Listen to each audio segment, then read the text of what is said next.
ready for some good news? Praise disarms hellish ideologies and dismantles strongholds.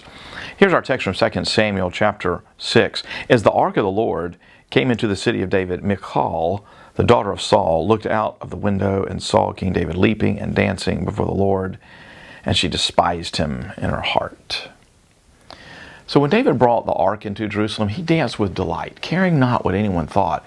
But his wife, Michal, looked down with smug disapproval.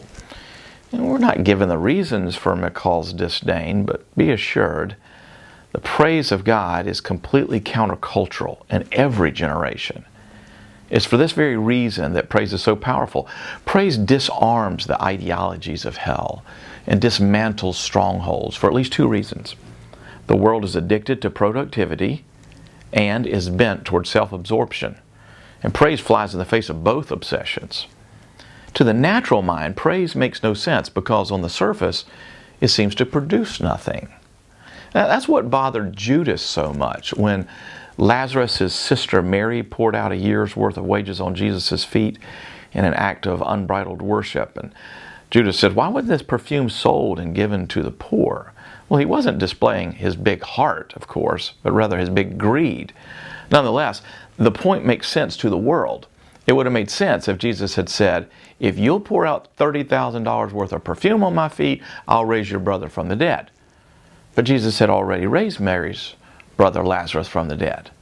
So Mary's worship was scandalous because it didn't accomplish anything. That's why Judas called it a waste. Maybe that was part of what bothered Michal.